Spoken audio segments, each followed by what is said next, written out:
Hello and welcome. This is my Nodewar tier list for the classes. I'm going to go through all of them. I'll explain why I'm putting them where they are. I'll explain what I value and don't value, and I'll just kind of, give you the general gist of what's going on here. So to start off with, for the tiers themselves, S tier is going to be your pinnacle. These are classes that have something either egregiously overpowered or just something super important to the current meta, in which case having these things are super, super important, and you always want more of these classes. Going into A tier, these are classes that are going to be pretty good pickups most of the time. You're not really going to be too mad if you get one of these. You may want to not stack one of them or a few of them too heavily, but having a decent player on these classes is not going to be bad at all. Getting down into B tier, these are classes that are going to struggle unless you're on the upper echelon of the player base for those respective classes. I think that they are classes that can pop off and can be front page, but I think these are classes that are much more reserved for the top players only, and if you're wanting to be a flavor of the month roller, you should probably look more into the A or S tier. C tier classes are ones that might even struggle unless you are the top 1%, but I think there are definitely classes that if you are a decent player or below, that you're going to have a hard time. You may do all right, you may hit front page here or there depending on your guild, but a lot of guilds won't necessarily want to recruit these classes or bring these classes to war, and you're going to be much better off playing something else. And finally for D tier, I think even if you are the top tier or the top player of this respective class or these respective classes, you should not bring them to war. I think that you will have much more impact being half-baked at one of the A tier classes than you would being the Gosu of any of these D tier classes. With that said, all these classes that I'll be putting on here, I may mention if you are an average bad or goated player, but I will be rating them as if they are piloted by a decent player. This is somebody who is above the average, but this is somebody who is not quite the top 1%. The Gosu players, the people who consistently win tournaments, and those you expect to be in the top 3 seedings, perhaps at the Masterclass tournament coming up. With that said, though, let's get started. First up, we have Archer. This is an Ascension class, so it only has one spec, and I'm going to be putting it at the bottom of S tier, with some of its changes recently, with Luthagons getting a buff, and some of its range damage being returned and making it less melee-centric, but keeping a lot of the kite ability that it had prior. I think this is a top-tier class. It's not a class that's going to burst you down from 100 to 0 like it used to as easily, but it's a class that instead of dealing 10,000 damage to 1, is going to deal 1,000 damage to 10. And with it being able to sustain this damage for a long period of time, with it having good kite potential, decent protections on its actual range skills themselves, and being able to pump them out consistently with how many it has, this is a class that's going to frag out in Nodewars. This is one that's going to give you a lot of that supplemental damage that's going to help you kill people, and it's going to allow your engagers, your bursters, to just quickly finish people off.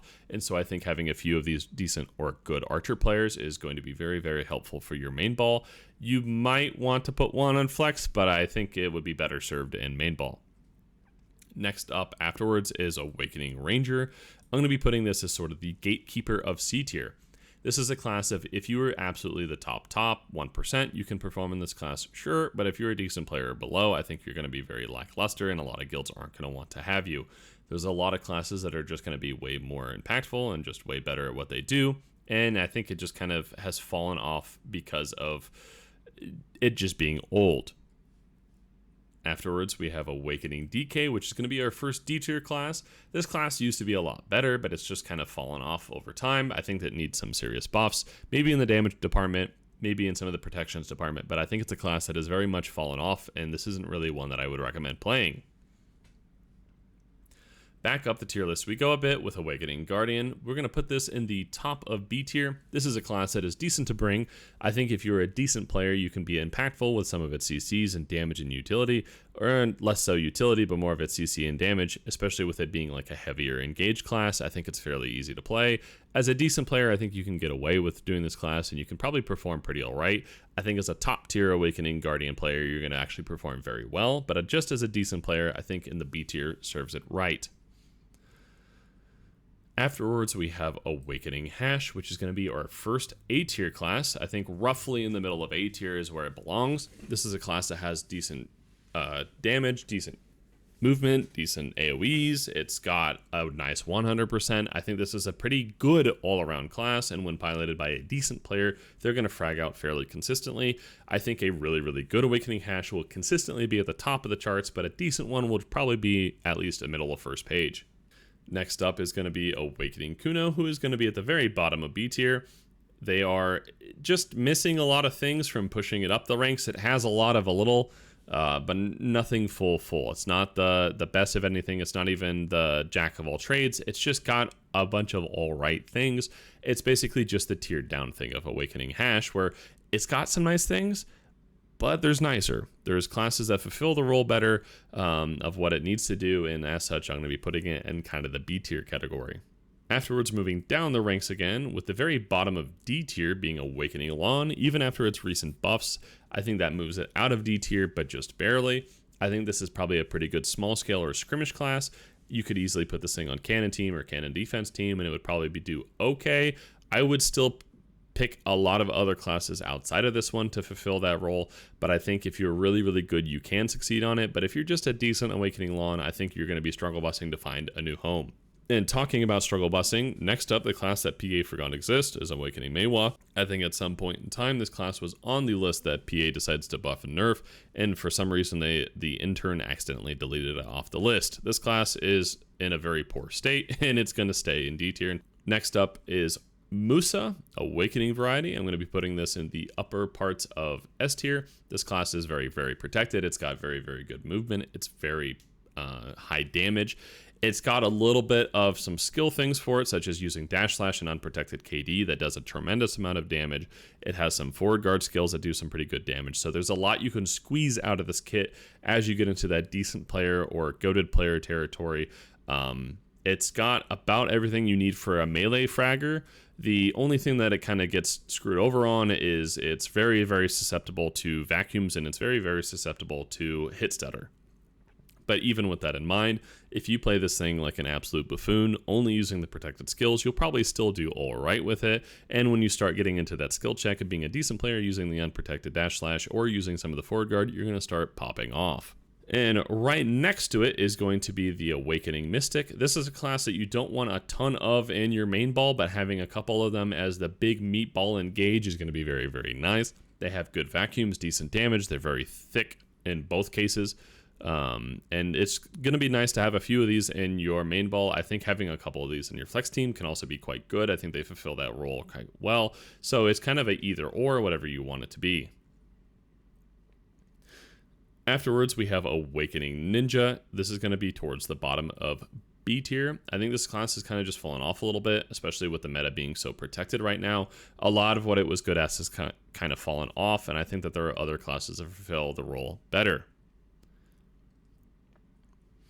Next is Awakening Nova, which we're going to be putting down in D tier. This is a class that I used to rate in upper A or lower S tier for a long time, but recently with some of its movement and skills being changed, I think it's just kind of a bugged out, broken class in the sense of it doesn't work quite like it's supposed to, and I think as such it's deserving to be lower down to D tier. Very unfortunate for the 3 Awakening Nova mains that have arthritis that can't play it anymore, but at least they're free to rest their hands. Next up on the list is going to be Awakening Sage, which we're going to be putting at the upper part of A tier. This class is very pokey, very ready, very protected. It does a lot of continuous chip damage. It's just missing, I think, a little bit to put it into that S tier, that upper broken echelon. Sure, it can frag out. Sure, it can do okay. But I think this class isn't going to have near the impact as an Awakening Musa or some of the other KDR kind of classes that we'll be putting up there later. And I'll kind of explain why as we go through them. Next is Awakening Sork. This is a class that I think has been in the S, A, or B tier for quite some time. And as such, it's going to fall right in the bottom of A tier. This class has gotten some of its legs back with some of its recent buffs. It's very, very stealthy, very, very iframey. It's got pretty good damage. I think it's missing just a little bit from buffing its kit up. I think if the tiers reverted to something being more paper rather than being more rock, I think this class would be exponentially better. But I think in the current standings of the tiers, I think it's going to sit right in the bottom of A. Next up on the tier list is going to be Awakening Striker. I'm going to be putting this right behind Awakening Mystic. This class has AoE heals, CCs, buffs, it has verticality, it has a fantastic 100%, especially for just putting itself in the middle of a main ball, wanting to get out for a little bit, or just dropping it on top of a cannon and watching it vanish. This class is very, very protected. It's got everything that you need. It's a very brawly, bruiserist class. It's taking away some of the utility that Mystic has, and instead it's just putting it more towards damage. And I think as such, this class belongs in S tier. Easily the top flex tier class in my opinion. I think maybe even just rivaling Awakening Mystic. Next up, we have Awakening Tamer, and this is going to go right into the D for Dookie Dog tier. This class is a 1v1er, and that is about it. This class can pull off some things, but it's got a lot of missing gaps, a lot of missing protections, and it's just kind of going to struggle in the large-scale scene. Next up is Awakening Valkyrie. I'll be putting this in the lower end of A tier. This class has a fantastic accuracy buffs. It has PA, it has heal, it has a 100%, it has vacuum. I think it's a very, very good class. The only thing is that it has a very similar situation of Awakening Nova, where some of its skills, combos, etc. are kind of bugged out, you could say, or at least really, really jank, and it's just kind of missing the flow to make it a really good A tier or S tier class. I think if it gets a little bit of a skill revival, this class will easily jump up in tiers quite quickly, like it used to be, and I think we will not be seeing this class go away anytime soon. Speaking of classes going away anytime soon, we have Awakening Warrior, which has dropped all the way down to the middle-ish of D tier. I think this class is just missing a lot of what it needs to succeed. It's supposed to be a class that is supposed to run down others, but it can't really chase anyone anymore. It can't outrun anyone anymore.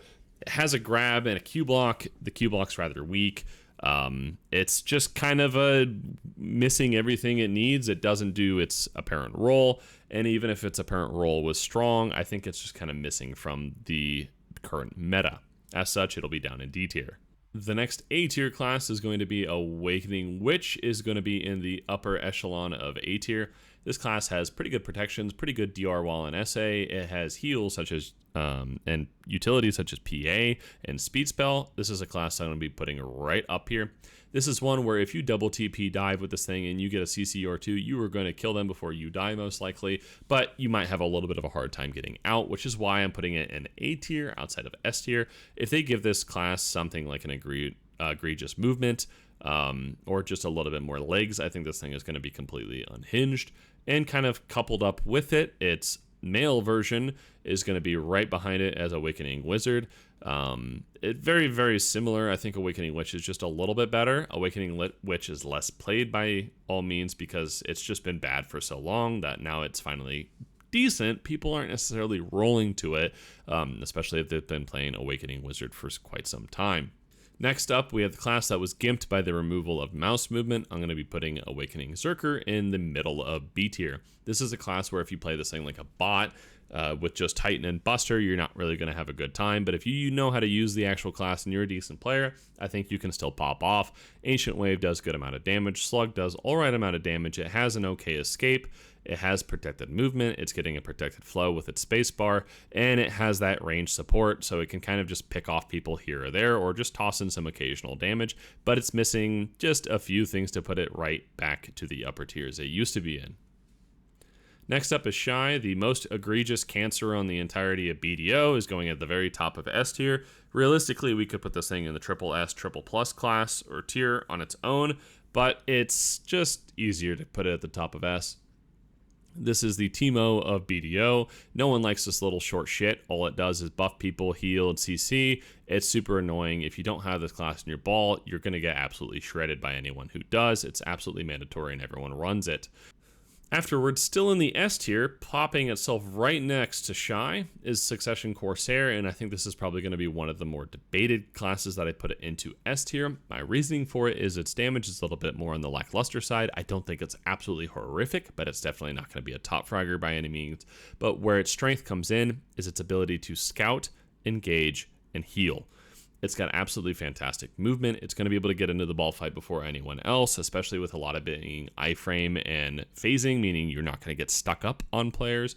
And if you do get stuck on players or you wind up in a large clump of them, you're going to use your vacuums, your forward guard shreds, and if anyone tries to grip your ass, you're just going to instantly iframe cancel out of whatever ability you're in and swim away. It's super, super tanky with up to a 50% DR while in SA. Its 100% is amazing for keeping people alive as it heals an absolute ton of health back and can easily keep your ball sustained for quite some time as it continues through just protecting and CCing and getting some utility off. Next up on the tier list is going to be Succession DK. I'm going to be putting this one towards the bottom of B tier. I think if you are the very top of this class, you can pop off and get some kills. A lot of the time, it's just going to be ratting on the sidelines and getting people who are away from the ball, which people do, so I think it is deserving of being there for at least that. But as a decent player, I think you're going to do just all right on this class. Once you start fighting some of the top guilds, I think you're going to start struggling quite a bit. But if you're fighting more of the mid-tier guilds, I think you're going to do just fine as a decent player. There's no need to roll to this class. There's no reason to roll to this class. But if you're already on this class, or it's one that you picked up and you want to jump back on it and you're a decent player, I think you can do just okay. Afterwards, bumping up just a little bit, we have Succession Guardian. I think this one is superior to its Awakening version just because it has more conal damage and it's able to get a lot of its damage off just fine, in my opinion, if you're a decent player. If you're a really, really good player on this class, you're going to really frag out. This class succeeds much more in Siege than it does in Nodewars, but I still think it can do quite well. It's really, really happy if it can put its back to a cliff, especially with its Shift RMB and Shift LMB being forward guard. But if you can only do a little bit of forward guard in open field, you can do Shift LMB really quick into its SF, Shift F, and Shift Q. And at that point, if you're unhealthy, you can easily iframe right out of the ball and reposition yourself to get some of those other heals or, frontal guard skills off instead. Its damage is really, really high. Its 100% is really, really good. It's just a kind of skill-based class. And with it having some forward guard being mandatory, I am putting it in the A tier. And if you're a decent player, you can frag out. If you're not, you're probably going to struggle a little bit. Afterwards, in the S tier, we have Succession Hash. This is going to be much lower than it was more recently. In my prediction tier list, I thought it wasn't going to have as much damage as it did to keep it into top of S tier. And I kind of underrated it, and I think even after the nerf, it's still in S tier. It's not top of S tier like I think it used to be for a fragging class, but I still think it's pretty good. I don't think you're going to be mad having this class at all, especially if it's a decent or a really good player. They're going to be able to get in, dump their damage, get some kills, and get out consistently. And if they really, really need to, they can just get way, way far away. And their 100% is an absolutely fantastic vacuum that does pretty all right damage. Afterwards, we have Succession Kuno, which is kind of just a 100% bomb class, but it doesn't really have too much else to kind of really put it into the upper tiers. I think it's just kind of sitting in C tier, where if you're a top tier Kuno, you can probably do all right, Mr. Florang, but outside of that, I think you're going to struggle bust a little bit. So again, we have our two gatekeepers here being Greeds and Florang, but outside of that, I think they just kind of sit in C tier. Next up is the Noob Stomp class of the century, which has always been the Noob Stomp class, and it's Succession Lahn, going to be in the middle of the pack for A tier. Something to keep in mind with this tier list is it's also dependent on the player level along with what else is good and or bad. If there are classes that are at the top that really, really punish one of these classes, they're going to be lower on the list. And if there's a bunch of classes up here in the top that are punished by a particular class, it'll help raise them up as well, as it's all determined by what everyone is playing and how good everyone is. As most of the game is pretty awful right now, Succession Lahn is a pretty good Noob Stompy class, and as such, it sits up here in A tier. If everyone's average player level was at the top, this class would drop dramatically, but in the meantime, it's going to sit comfy in A tier. Another one of those classes that is performing well if you're one of the top players on it. There's a couple of these in Soaked, I believe. You have like Pinks and a couple others who are doing pretty good on it. But outside of that, Succession Maehwa is a very meh class. Its damage in T1s is very lackluster. Its damage in T2s is pretty decent, and its siege damage is fantastic. But this being a T1 and T2 Nodewar tier list, I'm going to be keeping this in the C tier. And we're going to continue filling out the C tier as we bring in Succession Musa. I think it's a very similar situation with Maehwa, where it's meant to just jump up on someone when they're not expecting it, burst them down instantly, and run away. But with the caps being so tanky as they are right now, I think this class is going to kind of struggle on that, especially in T1s. It might have an okay time in T2s, but I think it's going to really, really struggle in T1s. Next up is Succession Mystic. This class I'm going to be putting in the upper echelons of D tier. This is a class that has been kind of just falling down and down as its Awakening version has been going up and up and up. I think this is kind of just an all-right small duelist class. It doesn't do anything special. It's going to struggle on a main ball. It doesn't have what it needs. Its damage is all right, but that's about it. Afterwards, we have the Stealth Lord himself, Succession Ninja. I'm going to be putting this in the bottom of A tier. This is a class that gets exponentially better the better the player is. So as a decent player, I think it's going to be in the bottom of A tier. If this is a top Gosu type player, I think they're probably in the middle or upper A tier, but probably not any higher than that. If the damage was a lot higher, then I think this class gets way better, as well as it kind of can bomb, get, a few kills and then die or get out. But I think right now with the damage being so low, this class struggles a little bit to do kind of its key role outside of being a stealth engager, which I think there's a lot of classes that are just better at engaging and obviously don't have the stealth. Next up, we have the very solid B tier class of Succession Nova. This class right now is super, super tanky. Its damage is pretty alright. It's missing a little bit of movement and moving in with its damage. Its pets are very much cancerous still. Nobody likes to fight the Flying Dragon or any of its simps, but this class overall I think is just kind of alright. I think if you're a decent player, you can do okay. If you're a top of the class like Ratro, for example, I think you can do pretty well, but I think there's a lot of other classes that kind of fulfill the Bruiser-esque style role better, such as Awakening Striker. Next up is one of the most hated classes in the game, one of the classes that is coped on the most by its player base, and is going to be in upper S tier. This is a class that is up here for a decent player just because it does have a little bit of a skill check with how ratty the game is right now. It's got the highest single target damage in the game, I would argue, and it hits you at render distance. It's also got Descending Current, which is an AoE skill that does an absolute ton of damage, and you can spam on repeat. I wouldn't recommend it, but you could. This class has a little bit of a skill check, but I think overall is alright to play.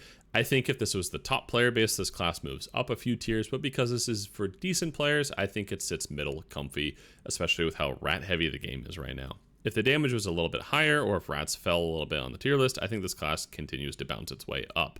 And a new showing on the upper echelons on the S tier list. This class used to be up here for a few months when Divios the Magic Dragon played it for quite a while, but it fell off for a little bit and has kind of risen itself back up. This class does an absolute ton of damage for absolutely no reason. It's a mid-range class, meaning it doesn't sit in brawler distance or like melee distance, true melee distance, but it has just a little bit of a gap between its skills. And that gives it a little bit more wiggle room for dodging CCs or just not taking damage itself. It's got consistently good iframe movement, which is really, really nice in a main ball, as it can kind of dump its damage, move and hide itself, dump its damage, move and hide itself. Its damage is really its kind of key hitter here. It kind of carries the class a little bit with that movement, but I think overall it's a decent class to bring. I think a lot of main balls will start bringing this and having a few of these in there. I don't think you want a ton of them, but I think having 3 or 4 of these kind of to bring in just some extra oomph into your ball, especially when they see a clump, is going to be very, very very impactful.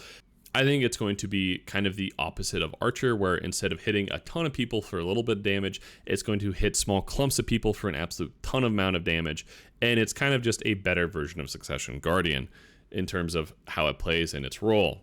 Next up is going to be Succession Zork. I'll be putting this class right ahead of Valkyrie. This is a very good DPS class, and it's just going to be there to get some kills, to get some damage, and to clean up. I don't think you want a ton of these, but I think having a few of these kind of ratting out in the ball and getting some supplemental damage is really, really good. If you can put it back to a wall to use Black Wave, it's very, very impactful, and it does a ton of damage with a decent AoE. It has DOD and a few other things. I think it's basically all right in Nodewars themselves, as there's a lot of open areas people tend to fight in. I think in Siege, this class goes up tremendously, but I think for now, a decent player puts it right in A tier. Next up, I think, is the worst Nodewar class in the entirety of the game right now, Succession Striker. This class just has nothing. It doesn't have the damage, it doesn't have the protections, it doesn't have anything. It just does nothing but die. It's floor POV. If you like laying on the floor and being a little starfish, then go ahead, Pillow Princess, pick up this class, but outside of that, don't play it.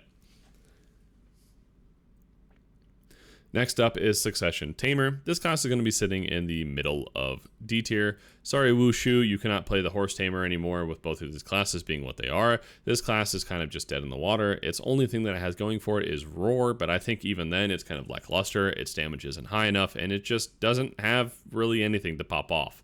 Maybe if you're the top of the class, but outside of that, I think you will really struggle bus on it. Next up, we have Succession Valkyrie, which has been getting some buffs, but I still think is quite a terrible class. I think it's just missing too many things for it to be good right now. Larry Fish still has not returned to the game, so I assume it is still dog shit. As such, we're going to be putting it down in D tier.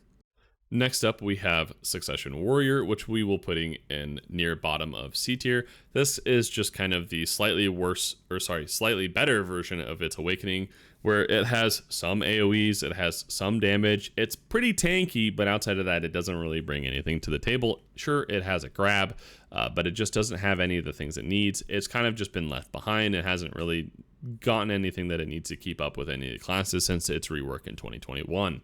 Next up, the class that I love to hear people cry on, which is Succession Caster. We could easily put this into S tier if we want to rage bait everyone, but instead we're going to put it down where it actually belongs, into B tier. I think it is in the upper B tier because it still has a ton of utility and support, and I'm going to be putting its wizard brethren right next to it as well. This class has heals, it has PA, it has speed spell, it has range. It just does not have damage. You can put a whole entire combo into somebody and they're going to stand up with 80% of their health, look at you like you're an absolute buffoon, and then burst you down in 4. If this class gets some of its uncapped AP back or some of its just passive AP back, I think it'll help the class out tremendously in capped content.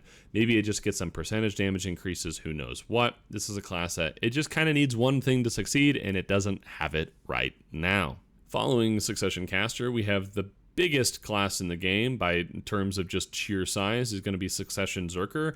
We're going to be putting this at the bottom of A tier for the first time in a long time. I think with the changes of 100% being, or the stats going above capped and capped Nodewars, this class has kind of fallen off as it's no longer receiving permanent 100% BSR feeds by all the BSR slaves in its guild. Instead, it kind of just sits down. It engages, it gets its 100% off, it kind of dives out to the side, and it's going to do all right. It doesn't have the best protected burst damage. It's not going to have anything that it kind of needs to super frag out. It's just kind of a mid-lackluster utility class. If you really, really want a good engage class, you're going to have something like a Corsair, a Mystic, or a couple others that I'll mention later. Next up, on one of the classes that has been climbing its way up the tier list, we have Awakening Corsair. I think this class is fairly good anymore. It's got really, really high damage. It can easily one combo you. It's got decent range. It's got mobility. It can self-kite. It can duel. It's got a grab. It's just a little bit on the lackluster side from a range standpoint. So if it tries to get some of the sustained damage that like a ranger has or an archer has, it's going to struggle a little bit. But I think if you're a decent player, you're always going to pop off in this class. You may not be the top of the KDR, but you're probably going to be in the top 10 fairly easily. This class I think is exponentially better in Siege than it is in Nodewars, just like some of the others I've mentioned, but I think in terms of Nodewar, I wouldn't be mad having a decent Awakening Corsair player. Afterwards, we had one of the classes that probably shook up the game the hardest, at least for a while, Awakening Drac, now just sitting comfy in B tier. I think if you're a decent or a really, really good Awakening Draconia, you can do pretty alright in Nodewars as it has some skill expression behind the class, which allows it to pop off with its kit, but I think if you're kind of missing those things, you're just going to perform horridly. It doesn't have a lot of its protection, damage, and self-sustain that it used to have, which kind of dropped it down the tier list pretty hard. I think this class is missing just a few key components to bring it back up into the A tier scene, but for the meantime, it's going to sit right in B. And with Draconia's other version of Succession, unfortunately, is going to be down in C tier.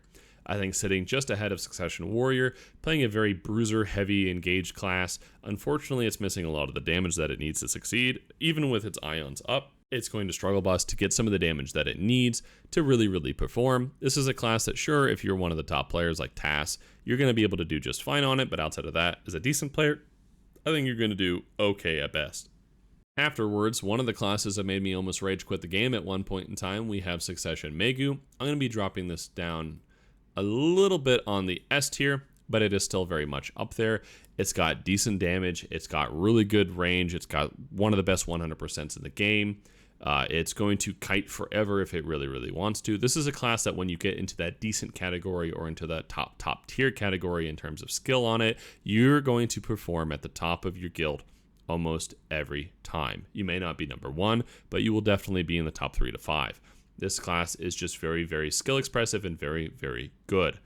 Next up, we have Succession Musa. This is a class that has been up and down the tier list, and I think it's going to sit right in the middle.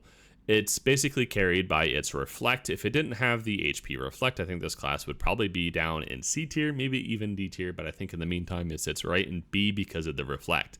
This is one of those things where it's very much carried by one little trick pony that it does, and it doesn't really do too much else otherwise. Its Awakening version, I think I have been putting into D or F tier for the past entirety of its existence up until now, in which I'm going to be moving it over to the bottom of A tier. This class has unrivaled damage if you know how to put its pedals down, and once you become a decent or a really good player on this class, you are going to frag out. I think it's missing some of the key features that is needed to be an upper A tier or an S tier fragger, but I think if you're a decent player, you're going to do just fine in the class, and it's probably going to shake up the scene a little bit as people don't really know how to fight it, myself included. Next up, we have what all of the succession Lahns have been rolling to and coping as way, way better. We have a Wegu, which I'm going to be putting at the top of A tier. I think this class fulfills a very similar role to Lahn. It is worse at noob stomping in my opinion than Lahn is, but I think it's much better at fighting the top guilds. So if you really like the playstyle of the flying rat, instead you can play the disappearing rat if you want to fight the top players. This is a class that can be that can have some skill expression and can do very, very well in Nodewars as a consistent rat fragger. And with another S tier class coming into the list, we have Scholar. One of the classes that I've been putting at the very bottom of my tier list for quite some time has just been getting shadow buffed after shadow buffed over and over until it has climbed itself up all the way to S tier. This thing has pretty alright damage. It has such grotesque iframes and movement, and just the ability for it to disappear and just be in the ball forever is really, really strong. I think this is a class that if it was solo against the entirety of a ball, it's probably going to blow up quite quickly, but if it engages before its ball a second or two early and just wants to linger and continuously get off damage in CCs, it will easily do that by a decent player.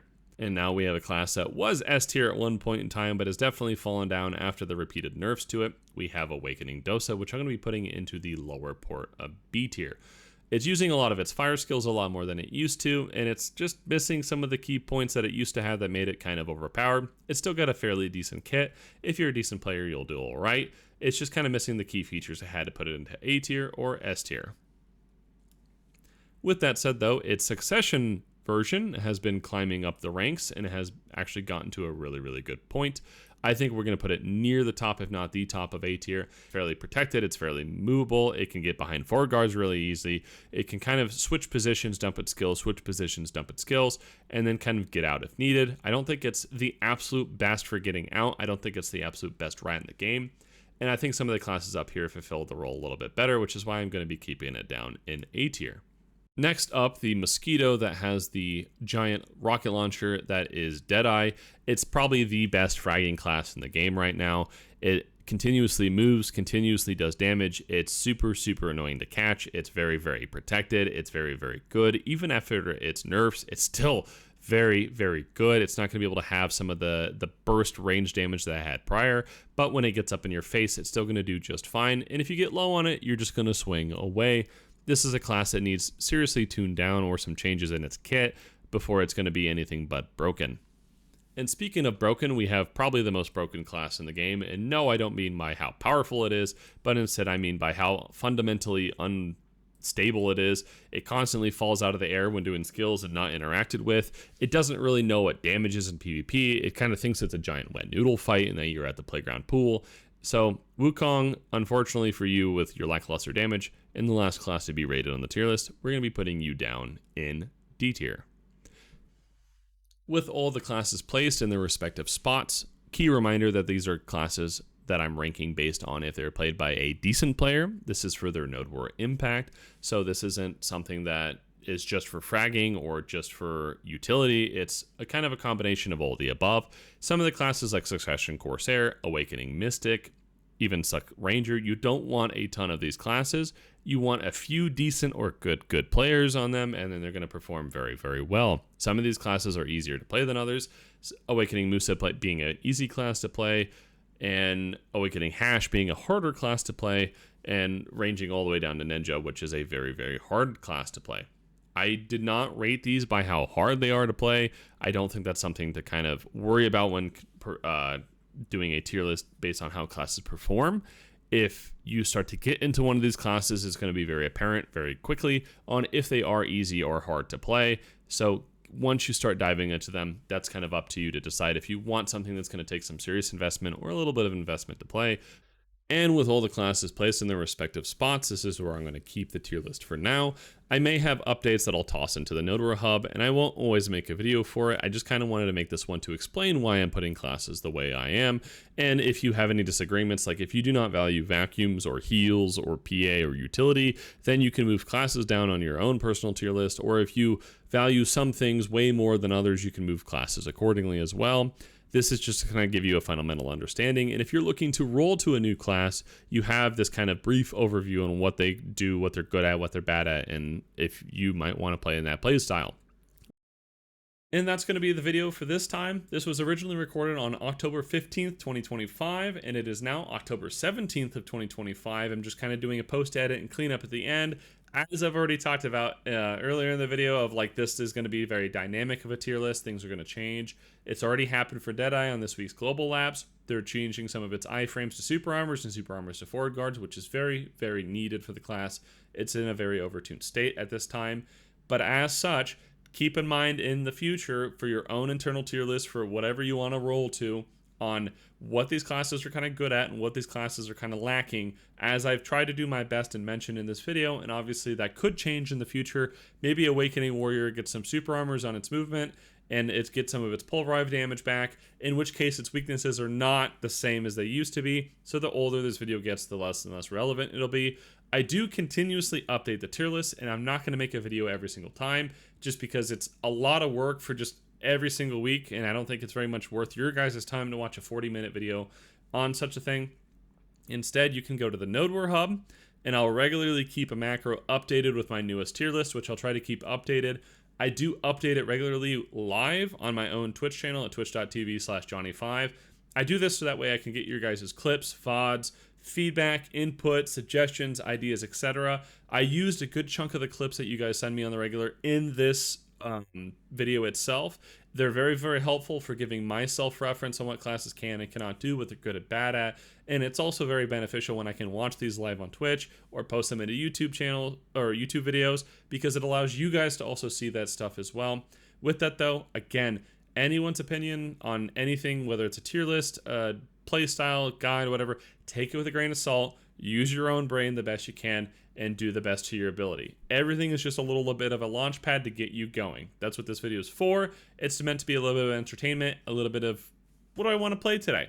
But with that said, no more rambling. My name is Johnny5. I appreciate all of you guys once again for watching the video. I have more of them coming out, guides, comedic videos, tier list, etc. So feel free to give a subscribe if you haven't already. Otherwise, I'll catch you live on Twitch most likely. My name is Johnny5 once again, and I will see you later.